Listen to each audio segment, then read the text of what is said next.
sabi ng Biblia, Jesus wills to bring glory to His Father. Kaya nagpapagaling ang ating mahal na Panginoon para maluwalhati ang Ama sa langit. Bilang tao, maminamahal ang ating mahal na Panginoon Kristo, siya anak ng Diyos. Pero, maminamahal bilang Diyos, maminamahal siya po mismo, mga minamahal ang ating mahal na Panginoon Diyos sa Espiritu. Maminamahal. Kaya sabi rito, nagpapagaling siya upang maluwalhati ang Ama sa langit. Basahin natin ang Mateo 15, talatang 30 hanggang 31, at sundan natin sa John 11, verse 4. Dito po sa Mateo Kabanata 15, talatay 30 hanggang 31. At lumapit sa kanya ang lubhang maraming tao na may mga pilay, mga bulag, mga pipi, mga pingkaw, at iba pang marami. At sila'y kanilang inilagay sa kanyang mga paanan, at sila'y pinagaling niya. 31. Ano pat nagtaka ang karamihan ng mga kita nilang nagsasalita ang mga pipi, nagsigaling ang mga pingkaw, at nagsisilakad ang mga pilay, at nakakita ang mga bulag, at kanilang nilulhati ang Diyos ng Israel. Dito po sa Juan, Kabanatay 11, talatay 4. Ngunit pagkarinig ni Jesus nito, ay sinabi niya, ang sakit na ito'y hindi sa ikamamatay, kundi sa ikalulhati ng Diyos, upang ang anak ng Diyos ay luwalhatiin sa mamagitan niyaon. Amen. Yan po ang pangatlong dahilan, maminamahal, para maluwalhati ang Diyos. Ang sabi ng Biblia, upang ang anak ng Diyos ay luwalhatiin sa pamagitan niyaon. Para maluwalhati ang ating mahal na Panginoong Kristo, sabi, nagpapagaling ang ating mahal na Panginoong Kristo, sabi ng Biblia, para sa kalulatian ng Diyos. Kaya nga nung nagpagaling siya, maminamahal, sabi rito, at sabi rito nung nagpagaling siya na iba't ibang uri ng mga sakit, sabi, nagtaka ang karamihan at nakita nilang nagsalita ang mga pipi, nagsigaling ang mga pingkaw, nagsilakad ang mga pilay, nakakita ang mga bulag, at kanilang niluwalhati ang Diyos ng Israel. Ibig sabihin, maminamahal, yan po ang pangatlong dahilan para maluwalhati ang dakilang Diyos. Maluwalhati, sabi, maluwalhati ang ating mahal na Panginoong Jesucristo. Kaya sabi ng banal na kasulatan, kung matutungian din natin ang Mateo Kapitulo 9, talatang 8, basahin po natin sandali ito. Dito po sa Mateo Kabanata 9, talatay 8. Datapot nang makita ito ng karamihan ay nangatakot sila, at kanila nilalahati ang Diyos na nagbigay ng gayong kapamalaan sa mga tao. Amen. Nung nakita nila, maminamahal, dito po sa talatang Mateo Kapitulo 9, talatang 2 hanggang 8, sabi rito yung lumpo, maminamahal, na idinaan doon sa bubungan. At ito'y gumaling. Sabi ng banal na kasulatan, sila po, maminamahal, ay sabi, nang makita ito ng karamihan, ay natakot sila. At kanilang niluwalhati ang Diyos na nagbigay ng gayong kapamalaan sa mga tao. Niluwalhati nila ang mahal na Panginoon Diyos. Maminamahal, ibig sabihin, ang pangatlong dahilan kung bakit nagpapagaling ang mahal na Panginoon para sa kalulatian ng Diyos. Hindi ng sino paman. Ang nagpapagaling dito, maminamahal, ang ating pinakamamahal na Panginoong Jesucristo. At kaya siya nagpapagaling, sinabi ng banal na kasulatan, para maluwalhati ang Diyos. Kaya sabi rito, maminamahal, sa Roma, Kapitulo 1, talatang 21 hanggang 23, at talo natin ng 25. Kaya hindi po tayo gumagaling, maminamahal, sa ating kinagis ng reliyon. At tumatawag din po tayo sa Diyos, sapagat hindi po tunay na Diyos ang ating pong tinatawagan. Hindi po nalululati ang Diyos na ibigay natin yung kalulatian. Sabi rito, sa hindi tunay na Diyos. Maminamahal, sabi rito, tayo ay naglingkod sa mga nilalang kaysa sa lumalang na dapat luwalhatiin magpakailanman ang Diyos na Creator. Pero mga minamahal, nakita nyo bakit punong-puno tayo ng sakit sa ating kinagis ng reliyon? Sapagkat mga minamahal, hindi po natin niluluwalhati ang Diyos. Ang dahilan kung bakit nagpapagaling ang mahal na Panginoon Diyos para sa kalulatian ng Diyos. Pero ang kalulatian ibinibigay po natin dito po sa larawang inanyuan, yung ginawa lang. Ginawa, hindi po yung lumika. Yung ginawa lang ng kamay ng tao ang ating nilululati, hindi po yung lumikha ng ating mahal na Panginoon Diyos. Sabi rito, basahin natin ng Roma 1:21 hanggang 23, talo natin ng 25. Dito po sa Roma Kabanatay 1, talatay 21 hanggang 23, talon sa 25. sapagkat kahit kilala nila ang Diyos, siya'y hindi nilulahati nilang tulad sa Diyos. Ni pinasalamatan kundi bagkus ni walang kabuluhan sa kanilang mga pagmamatuwid at ang mga mangmang nilang puso ay pinagdilim. Ang mga nagmamarunong ay naging mga mangmang. 23, at pinalitan nila ang kalulatian ng Diyos na hindi nasisira, na isang katulad ng larawan ng tao na nasisira, at ang mga ibon at mga hayop na may 4 na paa at ng mga nagsisigapang. 25, sapagkat pinalitan nila ang katotohanan ng Diyos ng kasinungalingan, at sila'y nagsisamba at naglingkod sa nilang kaysa lumalang na siyang pinupuri magpakailanman siya nawa. Amen. Yan po ang nakalulungkot, mga minamahal. Ang mga kababayan po natin mula sa pintuan hanggang sa altar, lumalakad sila ng paluhod. Ang iba po ay nagpapanata, ang iba naman po, mga minamahal, ay nagpapasa ng krus para lang gumaling. Pero bakit hindi gumagaling, mga minamahal? Sapagkat sinabi ng banal na kasulatan, sapagkat kahit kilala nila ang Diyos, hindi siya niluluwalhati tulad sa Diyos. Ha? Sabi hindi ni pinasalamatan kundi bagkus ni walang kabuluhan sa kanilang pagmamatuwid ang mangmang nilang mga puso ay pinapagmadilim. Sabi silang mga marurunong ay naging mga mangmang. Imagine saan ka nakakita, mga minamahal, na ang sinasamba natin ay ginawa, hindi po yung gumawa. Mas matalino pa nga yung pusa eh. Ang pusa, gisa mo ng plastic na isda, hindi yan kakainin. Pero tayo, alam naman natin ginawa lang ng kamay ng tao, nagdadahilan pa tayo. Nasasabihin natin, hindi naman yan natin sinasamba. Katulad yan ng isang mahal mo sa buhay na hindi mo nakita, pero wala siyang iniwan kundi yung kanyang larawan bilang pag-alaala. Sabi nga ng banal na kasulatan, mga minamahal, huwag kang gagawa ng larawan. Nasa Exodus 20, verse 3 up to 6. Huwag kang gagawa ng larawang inanyuan na kawangis ng nasa taas ng langit, nasa ilalim ng lupa, nasa ilalim ng dagat. Ni mga hayop na muusad, huwag kang gagawa ng larawan na yan. Ni huwag mo silang yuyukuran at paglilingkuran sila, sapagat ang Diyos ay mapanibuguing Diyos. Paano malalaman nyo nga ang larawan? Wala namang kamera noon. Wala namang literato noon, maminamahal. Kaya nga, sinabi ng Biblia, kahit yan din po ang larawan ng Diyos, sabi ng Biblia, huwag kang gagawa ng larawan.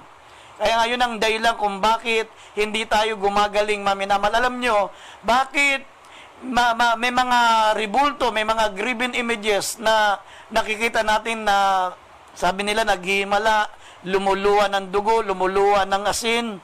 Bakit? Maminamal, sapagkat isa sa ambisyon ng Diablo yung sambahin siya.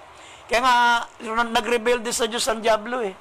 Ang mga demonyo, maminamal na kasama ni Satanas, kung mababasa nyo sa Revelation chapter 12, verse 4, si Satanas, maminamal, at yung 1/3 ng angels ng mga demonyo ay sumama sa kanya. At ito po yung pumapasok dun sa mga larawang inanyuan. Kaya makikita nyo, mayroong mga gumagalaw ang mata, mayroon namang lumuluwa ng dugo.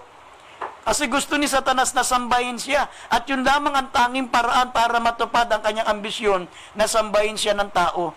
Mga minamahal, gagawin nilang pugad, gagawin nilang templo, gagawin nilang tirahan yung mga Diyos-Diyosan para matupad yung kanilang ambisyon na sambahin sila ng tao. Pero yan po, maminamahal, ang pinagmumulan ng karamdaman. Kaya nga sabi rito sa Exodus 23, verse 24 and 25, pag ito'y pagbabasagin natin, pagdudurog-durugin natin, susunugin natin sa apoy, sabi, gagaling ang ating mga sakit. Sabi, babasbasan na ng Diyos ang ating pagkain at ang ating inumin at wala nang karamdamang ilalagay sa atin. Basahin natin Exodus 23, 24, and 25. Dito po sa Exodo, Kabanata 23, talata 24 hanggang 25. Huwag kang yuyukod sa kanilang mga Diyos o maglilingkod man sa mga yaon o gagawa man ng ayon sa kanilang mga gawa, kundi iyong iwawaksi at iyong pagpuputol-putulin ang kanilang mga haligi na pinakaalala. 25, at iyong paglilingkuran ang Panginoon ninyong Diyos at kanyang babasbasan ang iyong tinapay at ang iyong tubig at aking alisin ang sakit sa gitna mo. Amen. Tignan nyo, maminamahal, para gumaling tayo, tanggalin natin yan. Sabi rito, hindi lamang basta tatanggalin. Sabi rito, iyong iwawaksi at iyong pagpuputol-putulin ang kanilang mga haligi na pinakaalaala. At ang sabi, at maglilingkod ka sa ating mahal na Panginoong Diyos at babasbasan niya. Ang sabi, at paglilingkuran mo ang Panginoon mong Diyos, kanyang babasbasan ang iyong tinapay, ang iyong tubig, at aking aalisin ang sakit sa gitna mo.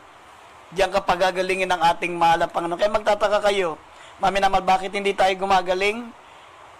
Tignan nyo ang inyong mga altar, baka may mga graven images. Sapagat gusto tayong pagalingin ng mahal na Panginoon dahil ito'y para sa kaluwalhatian niya. Naluluwalhati ang Diyos pag tayo po'y gumagaling, maminamahal. At pang-apat, ang sabi ng banal na kasulatan, Jesus heals to fulfill God's promises.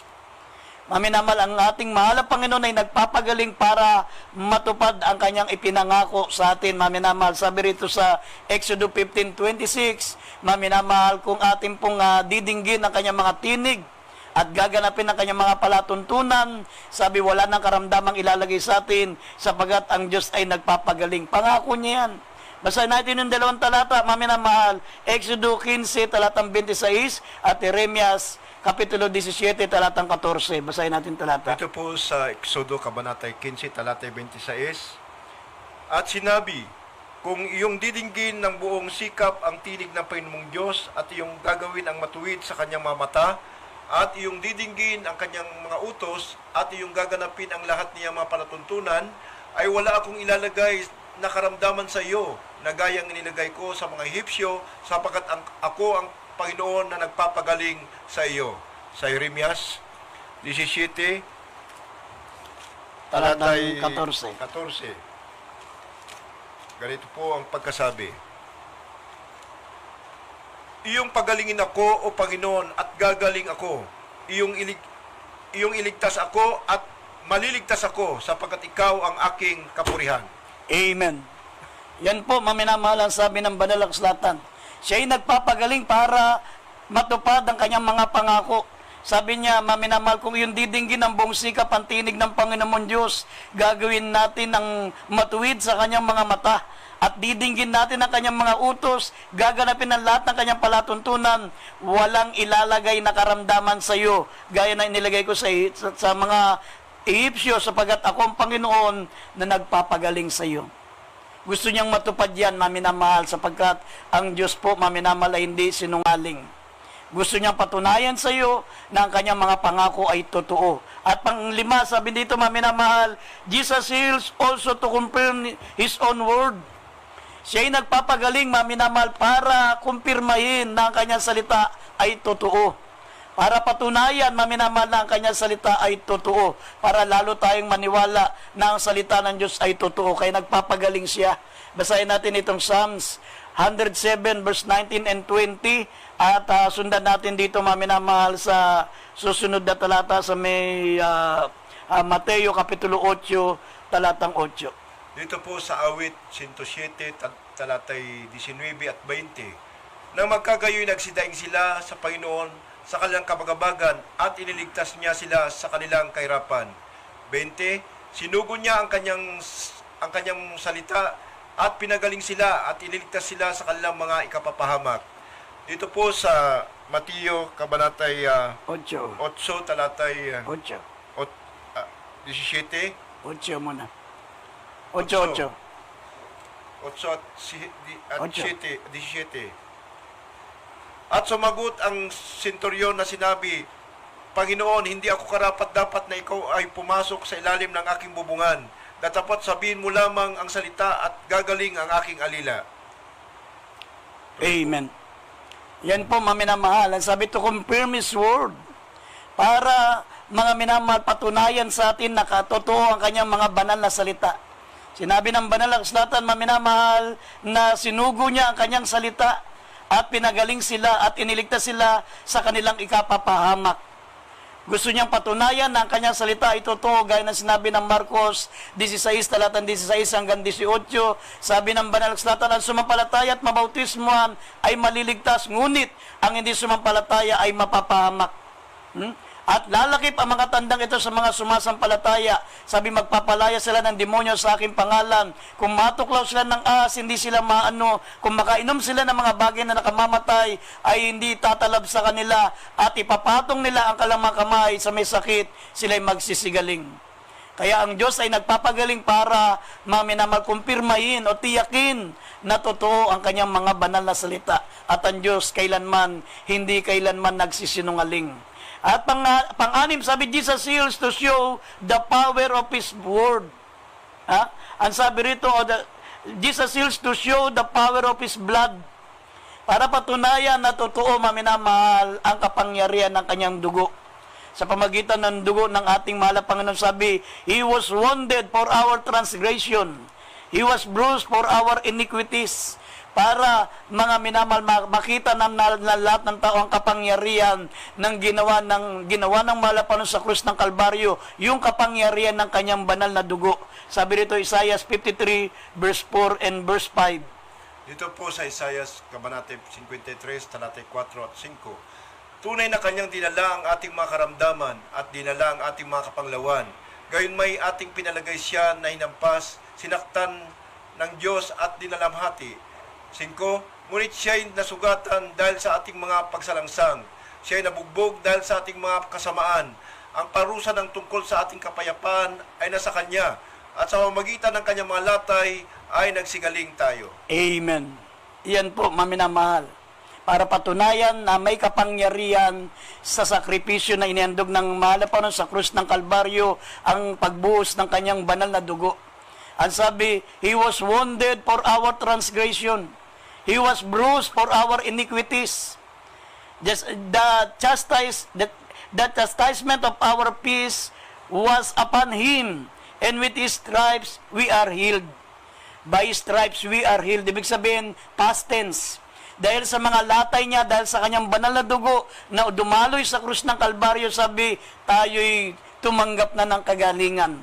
We are healed. Past tense. At ang kauliulian, sabi ng banal na kasulatan, every time the Lord heals, the devil defeat at the cross is exposed once again. Kapag maminamal gumaling po tayo, sabi ng Biblia, ito po yung pagpapayag ng pagkatalo ng dyablo at mga minamahal, muling nananariwa, maminamal, ang tagumpay ng mahal na Panginoon sa krus. Maminamal nun siya ay nagandog ng kanyang sarili sa krus ng Kalbaryo. Sabi rito, mababasa po natin ito, maminamahal, sa unang Juan, Kapitulo 3, talatang 8, ito po yung pagkatalo ng dyablo. Ang pagkagalingan natin ay kapahayagan ng pagkatalo ng dyablo. At ang sabi rito, mamaya sundan natin ang Lucas 13, talatang 11 hanggang 13, at talo ng 16. Maminamahal, nakita ng mahal na Panginoon, maminamahal, ang babaeng kuba. Nung ito po ay pinagaling ng mahal na Panginoon, sinabi ng Biblia, mga minamahal, kinalagan ng mahal na Panginoon Jesucristo ang taong tinalian ni Satanas sa loob ng 18 taon. Ito pong babaeng kuba. Yan pala ay pinahirapan ng demonyo, pinahirapan ng dyablo. Basahin natin, unang 1:3-8, at dito sa Lucas, Kapitulo 13, talatang 11 hanggang 13, talo ng 16. Dito po sa unang Juan, Kabanata 3, talatay 8, ang gumagawa ng kasalanan ay sa dyablo, sapagkat buhat pa ng pasimula ay nagkakasala ang dyablo.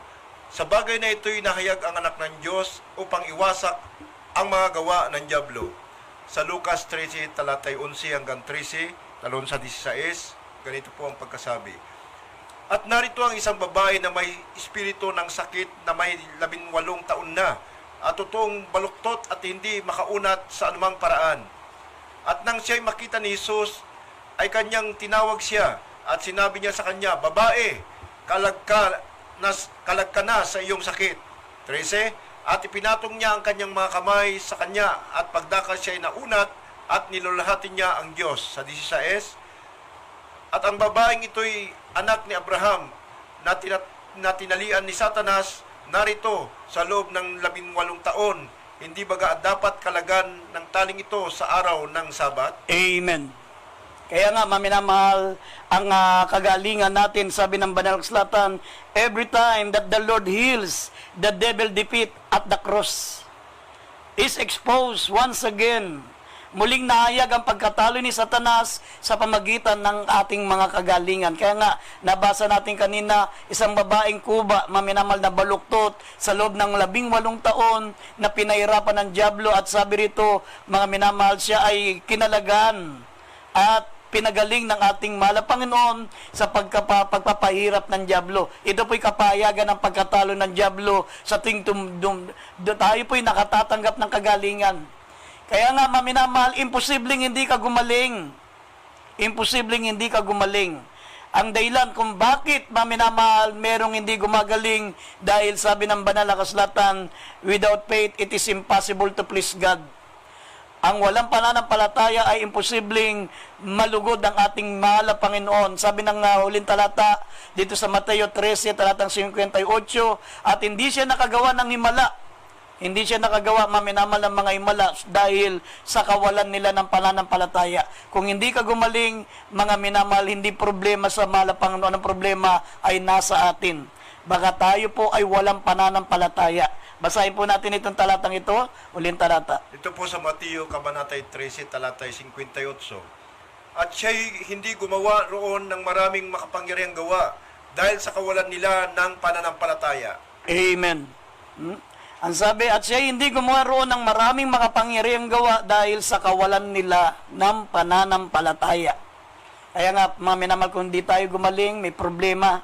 Hindi problema ang kapangyarihan ng Diyos, hindi problema ang panalangin ng mga mangangaral, ang problema ay ang ating kawalan ng pananampalataya, gaya ng sinasabi ng banal na kasulatan. Kaya sinabi rito sa banal na kasulatan, isang lalaki lumapit sa mahal na Panginoon, dagdagan mo ang kawalan ng aking pananampalataya. Sabi ng isang lalaki may karamdaman ng kanyang anak, mga minamahal na may karamdamang palsy. Kaya sa gabing ito, mga minamahal, gaya na napakinggan po natin, ang kagalingan ay para sa mga anak ng Diyos. Ngayon, kung tatanggapin mo siya bilang sariling tagapagligtas, sabi ng John 1:12, ang sino man tumanggap sa Kanya ay binibigyan niya ng kapangyarihan na maging anak ng Diyos sa makatuwid ay ang sumampalataya sa Kanyang pangalan. Kaya habang papakinggan po natin